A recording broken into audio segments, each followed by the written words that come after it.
All right, everybody, welcome into the True Alien Podcast. I'm Adrian Smith, and we are back And I'm Julia Jones. with another daily dose of the strange, the unexplained, all that fun stuff. And we're going to try to, as always, figure out what's fact, what's fiction. And Adrian, today it sounds like we're going to need a pretty strong paranormal probe to get to the bottom of these stories. We really are, Julia. We've got three very different stories, but all very fascinating, all very unique. And I think, in that quick kind of overview, we're going to find some really interesting stuff. Yeah, and I always love how even though these stories sound out there, they can still teach us something about ourselves or about, the wider universe. Exactly. And that's what we try to do here, right? Is to learn something new and have a little fun along the way. So let's just jump right into our first story, Galactic Grub Gone Wrong. Okay, Galactic Grub Gone Wrong. I like the sound of that already. To picture this, Julia, you've Yeah. got this galaxy-wide cooking competition, right? It's called the Cosmic Cook-Off, and it's got the best chefs from every corner of the cosmos, all vying for this coveted title. All right, so we're talking serious culinary skills here, but, in space, who knows what that even means? Exactly, and that's where things get really interesting. So in this competition, we've got a very well-known, and let's just say temperamental celebrity chef, Ramsay Bolton. Oh, Ramsay Bolton, the guy who makes Gordon Ramsay look like a kindergarten teacher. That's the one. Now, Ramsay, through a series of very unfortunate events, is suddenly whisked away through this shimmering portal and ends up on the planet Glorb. Glorb, okay. And what is Glorb known for? Well, let's just say their cuisine is, how do I put this politely, unique. They have a very different definition of delicious compared to us Earthlings. Let's just say they can handle things that would send us running for the nearest restroom. Okay, so Ramsay's in for a bit of a culture shock, I imagine. Oh, absolutely. He lands on Glorb and is immediately challenged by their leader, their emperor, who's this giant gelatinous blob to a cook-off. Oh no, poor Ramsay's thrown into an alien cook-off with ingredients he's never seen before and a judge who probably doesn't even have taste buds. Exactly. But here's the thing. Ramsay is a competitor through and through. He's not going to back down from a challenge, even if the pantry looks like a mad scientist's lab. So what happens? Does he whip up some kind of intergalactic masterpiece? Well, in a way, yeah. He ends up using these local eels, which are pretty scary looking. They've got extra teeth, even a little venom. But Ramsay, being Ramsay, he figures out how to neutralize the venom using this weird spice blend he finds growing in what looks like a discarded space battery. Wait, hold on. He finds spices growing in a space battery? That's what it looked like, yeah. Yeah. And the Glorbians are blown away by this dish. Yeah. They're used to food that's more on the aggressive side, let's just say. So for them, a dish that doesn't try to kill you is a culinary revolution? Basically, yeah. They're like, this is amazing. We can actually enjoy the flavor without worrying about our internal organs dissolving. Wow. Okay, so Ramsay's rocking the alien culinary scene, but what about our friend from Glorb? Where did he end up? Oh, right. So while all this is happening, Zog, the three-eyed Glorbian who got swapped with Ramsay, he suddenly finds himself in the middle of this high-tech, gleaming kitchen back on Earth. Oh man, talk about sensory overload. I can't even imagine. It must have been wild for him.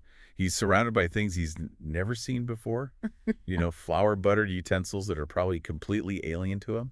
And the judge with those glowing coal eyes, I bet that was intimidating. Oh, yeah. And the pressure's on. Zog's got to come up with something spectacular. So what does he make? Well, Zog, desperate, he tries to remember these stories his grandma told him about Earth food. But, Grandma Glorbian, her stories were a little, abstract, let's just say. Okay, I'm intrigued. What does abstract Glorbian cuisine translate to in a human kitchen? He ends up making these things that kind of resemble pancakes, but they're lumpy, probably greenish, and who knows what he put on them. Lumpy greenish pancakes. That's a brave choice for a cooking competition. But here's the kicker, Julia.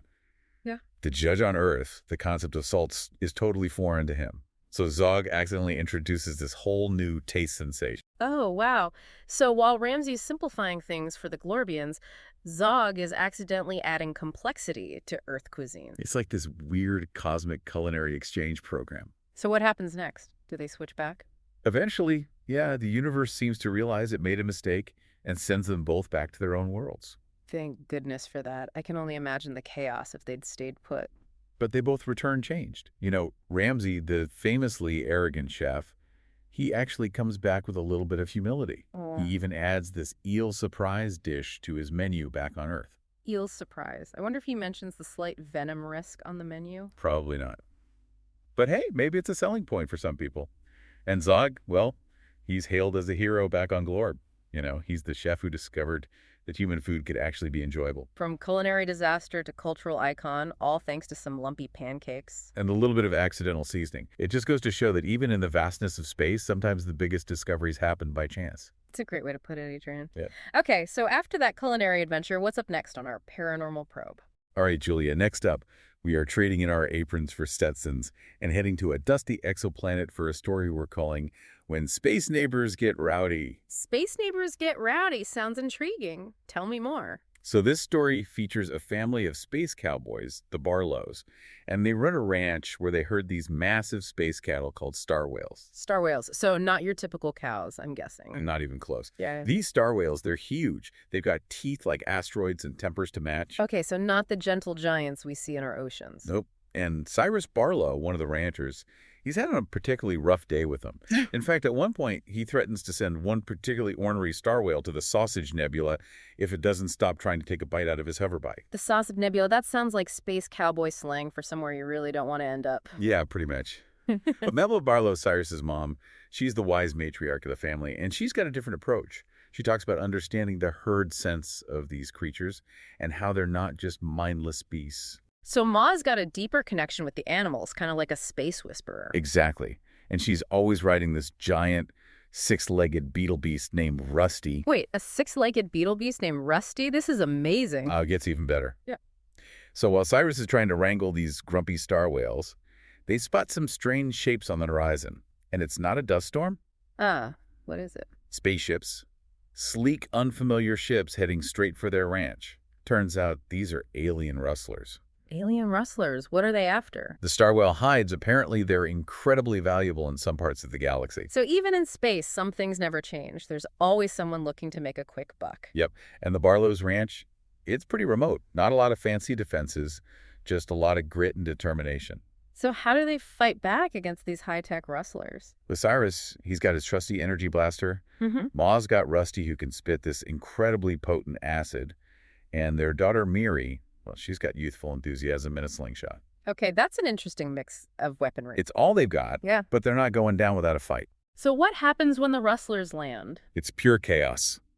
Cyrus manages to stampede the star whales, sending them charging towards the unsuspecting rustlers. I bet that got their attention. Oh, yeah. And Ma and Rusty, they flank the attackers using Rusty's acid spit to create this, incredibly smelly barrier. Strategic stink attacks. That's a new one. And Miri, she's not aiming for the spaceships with her slingshot. She's launching these stink pellets she made. Stink pellets? What are those exactly? A special blend of spiced star whale dung. Apparently, it's incredibly potent. Okay, that's a weapon I would not want to be on the receiving end of. No kidding. So between the stampeding star whales, the acid, and the stink bombs, the rustlers are in complete disarray. I bet they weren't expecting that kind of welcome. Not at all. And in the middle of all this, Cyrus manages to lasso one of the rustlers with his energy lasso, drags him right off his hoverbike. Way to go, Cyrus. Well, the rustler leader, he ends up pinned under a very unhappy star whale, and he starts sputtering about, legal repercussions. And Ma just looks at him and says, "Law's a long ride out here. We settle things our own way." Frontier justice, space cowboy style. Exactly. The rustlers, defeated, smelling awful, and nursing various injuries, they take off, vowing revenge. But the Barlows, they don't seem too worried. They're tough, they're resourceful, they can handle whatever space throws at them. That's the spirit of the space cowboy, right there. Yeah. And in the end, after all the chaos, Cyrus, he leans against his star whale Bessie and admits that this whole wrangler life, it's not so bad, especially after a good old-fashioned space rustler beatdown. I bet Bessie appreciated that after all the acid spitting and stink bomb dodging. Oh, she did. She nudged him and sprayed him with some half-digested moon plankton as a thank you. Oh, that's sweet in a space cattle kind of way. It is. It just shows you that out on the frontier, sometimes it's all about family sticking together and using whatever you've got to protect what's yours. A heartwarming tale of space cowboys, alien wrestlers, and the power of a well-placed stink bomb. Okay, Adrian, I'm ready for our final story. Where's our paranormal probe taking us now? All right, Julia, for our last stop today, we're leaving the Wild West of space and diving into a world of ancient mysteries and maybe some unintended consequences with a story we call Lost Translation. Lost translation. Oh, that sounds like it could go in a lot of different directions. It does. This one's about an archaeologist, Dr. Delphine Jones, and she comes across this very old manuscript filled with these fantastical images, giant squids, sea serpents, all sorts of stuff that makes, serious academics raise an eyebrow. Okay, so we've got some potentially mythical creatures in the mix. But Delphine's a scientist. She probably doesn't buy into all that. She's pretty skeptical, yeah, but her companions on this adventure, they're a little more open-minded. Oh, who are these adventurous companions? Well, there's Finn, an ex-military guy who's always convinced that ancient maps lead to treasure. And then there's Z, a tech expert who sees alien conspiracies everywhere. So we've got the skeptic, the adventurer, and the conspiracy theorist. That's a recipe for some interesting discoveries or maybe some major misunderstanding. You got it. So they follow the clues in the manuscript, which leads them to this remote island and a very damp and frankly disappointing cave. Not exactly the treasure chamber they were hoping for. Nope. But just when Delphine's ready to give up, Z's high-tech scanner detects something, a hidden inscription on the cave wall. Ooh, a hidden inscription. That's promising. What does it say? Well, Z's scanner identifies the symbols not as any known Earth language, but as deep space coordinates. Deep space coordinates hidden in a cave. That's a big jump from sea monsters. Yeah, it is. Finn, of course, immediately starts dreaming of alien riches. Yeah. But Delphine, she's cautious but also intrigued, so she starts the long and difficult process of deciphering the symbols. This is where the lost translation comes in, I guess. Exactly. It takes her days, but she finally cracks the code. And it's not a treasure map in the traditional sense. It's a signal, a beacon designed to send a message out into space. Wow, so they stumbled upon an ancient alien communication device. It seems that way. Mm. Now, the team's divided, Delphine. She understands the potential danger of this signal and urges caution. But Finn, he wants to see what's out there. And Z, well, he's convinced this proves his alien theories. I can see how the temptation to reach out would be strong, especially for Finn and Z. And in the end, that's what they do. They build a makeshift transmitter and send a pulse out into space. A message in a bottle, but on a cosmic scale. I wonder what kind of response they were expecting. They were probably hoping for a friendly greeting, but the wait is agonizing. Days turn into weeks, and then one night the sky lights up. Oh, no, not with fireworks, I'm guessing. Nope, it's spaceships. Sleek, dark ships descending towards their island. So much for a friendly first contact. Yeah, Finn even jokes, well, that escalated quickly, but you can tell he's not feeling so confident anymore. I bet not. And what about Z? Z, he's frantically analyzing the ships with his tech, and his findings are not good. What does he see? These aren't explorers. These aren't diplomats. These look like an invasion force. An invasion force responding to their signal. So the ancient message wasn't an invitation. It was something else entirely. It seems so. And Delphine realizes with a sinking feeling that they've made a terrible mistake. From treasure hunters to potential world enders, all because of a mistranslation? The story ends with them watching the alien ships land, knowing they might be the only ones who understand what's happening. Wow, what a cliffhanger.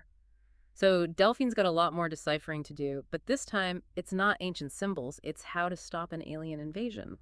And maybe apologize for accidentally sending that signal in the first place. Definitely a lesson in being careful what you wish for, right? Absolutely. And it makes you think about, all the things we don't know about the universe and how our actions can have these unintended consequences. That's a great point, Adrian. Well, we've covered a lot of ground today, from culinary mishaps to space cowboys to potential alien invasions. It's been quite a paranormal probe. It has, Julia. Mm-hmm. And, through all these stories, even though they're all so different, there's this common thread of the unexpected. Yeah, that's true. Each story is about characters facing situations they could never have predicted and having to adapt and improvise. And it makes you wonder what other strange and surprising encounters might be out there waiting for us. It definitely keeps things interesting. So, for all of you listening out there, what do you think, what's the most surprising thing about encountering the unknown? And what assumptions do we bring with us when we think about aliens or the paranormal based on our own limited experience here on Earth? Those are great questions, Adrian, lots to think about. We hope you give them some thought. And be sure to join us next time for more explorations into the strange and unexplained right here on the True Alien Podcast. Until then, keep looking up. But maybe be careful about sending any signals out there. You never know who might be listening. We'll see you next time.